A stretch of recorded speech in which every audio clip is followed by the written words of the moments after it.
ndabasuje abakomeje gutega amatwi umuyoboro wacu ibigezweho updates.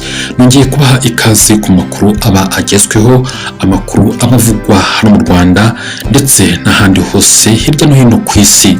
N'amakuru abagaruka cyane cyane ku banyarwanda ndetse n'abandi bantu batandukanye ariko bazwi mu ruhando mpuzamahanga. Inkuru tugiye kubagezaho ni inkuru ibabaje, ni inkuru y'abanyarwanda batuye muri diaspora cyangwa se batuye mu mahanga.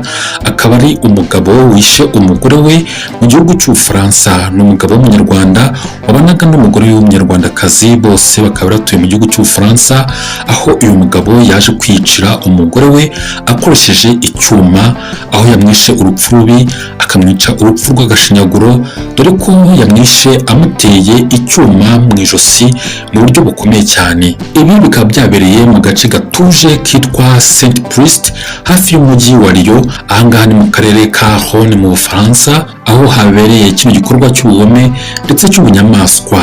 Kuri ubu ngubu rero umuryango ndetse n'abaturanyi bakaba bari mu gahinda gakomeye cyane.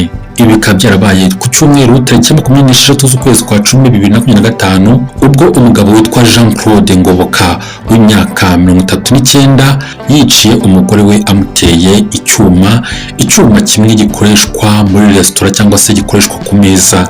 Uyu mugabo akaba yishe umugore we witwa Ngoboka Claudine, bakaba bari bafitanye abana bagera kuri 3, dore ko umuto yari afite imyaka 6, mu gihe ukurikiraho ubwo wa kabiri yari afite imyaka igera ku 9, mu gihe imfura yabo bibarutse mu mwaka wa 2013 yari ifite imyaka 12. Ni abana 3, abakobwa 2 n'umuhungu 1. Uyu mugore wishwe akaba ari mu kigero cy'imyaka iri hagati ya 35 ndetse na 39, dore ko ibinyamakuru byinshi bitandukanye byo mu Bufaransa byagiye bivuga imyaka itandukanye. Nk'ikinyamakuru Parisien cyavuze ko uyu mugore yarasanzwe afite imyaka 35, ariko hari n'ibindi binyamakuru byavuze yuko yari afite 38, ibindi bikavuga yuko yari afite imyaka 39. Bari batuye mu nyubako iri ku muhanda witwa Rue Judith Gautier.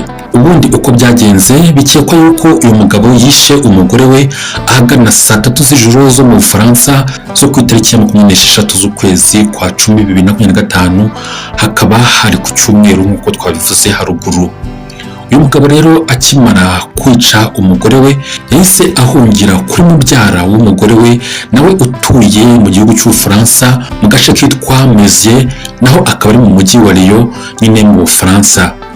Uyu mugabo rero ngo akimara guhungira kuri mubyara w'umugore we yagezeyo amutekereza ibyo yari amaze gukora, amubwira amabara yari amaze gukora, amubwira uburyo yari amaze kwica umugore we. Nuko mubyara w'umugore we akibyumva niko guhamagara inzego z'ubutabazi ndetse n'inzego z'umutekano kugira ngo zize zifate uyu mugabo, ariko kandi zijye no kureba mu rugo rw'uyu mugabo barebe uko ibintu bimeze, barebe niba umugore akirimo akuka.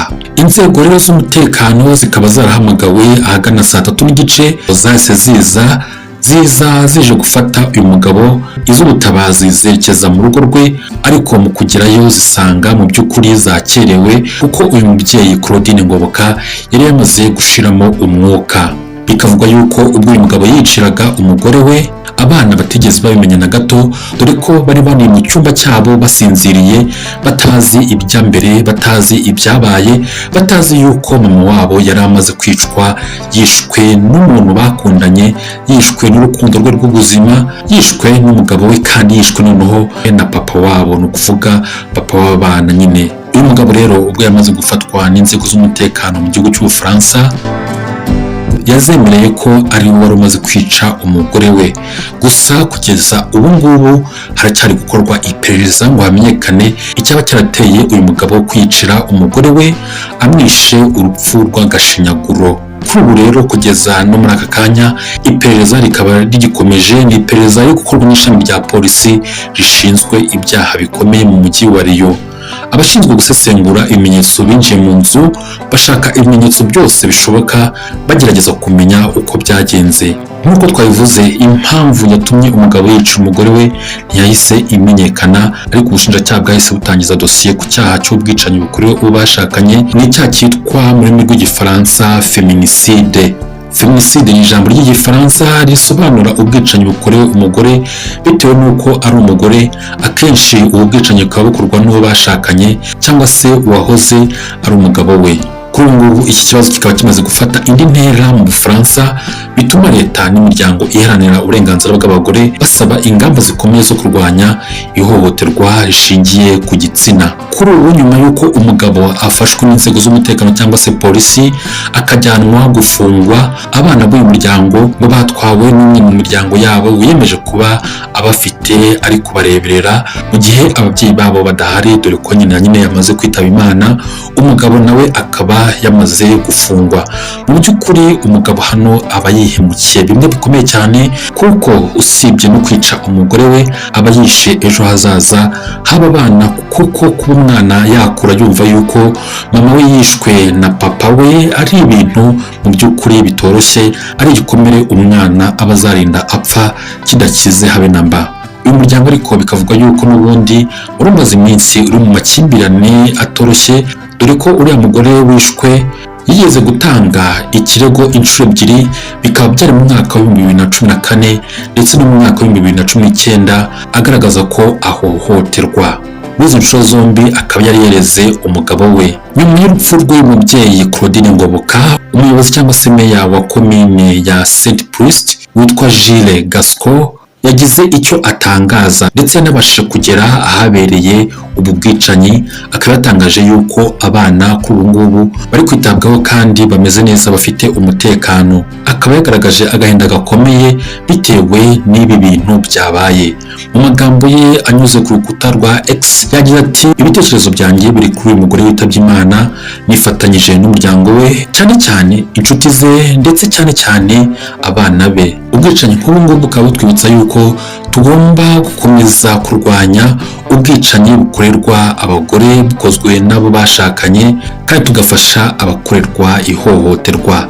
Aya ni amagambo yatangajwe na meya wa Saint Priest. Ahangaha akaba ari agace uyu muryango wari utuyemo mu gihugu cy'Ubufaransa, akaba ari mu mujyi wa Lyon. Ari nguko rero ibyabereye mu Bufaransa, aho umugabo yishe umugore we, ni umugabo w'umunyarwanda, umugore nawe akaba umunyarwandakazi, umugabo witwa Claude Ngoboka, umugore we nawe akaba yitwa Claudine Ngoboka. Ubu bwicanyi bwakozwe n'umunyarwanda yica umunyarwandakazi akaba ari umugore we, bubaye nyuma y'uko nanone mu minsi ishize hari tariki ya 2 z'ukwezi kwa 10 2025, ubwo mu gihugu cy'Ububiligi nabwo umugabo w'umunyarwanda yishe umugore we w'umunyarwandakazi, bari bafitanye abana babiri.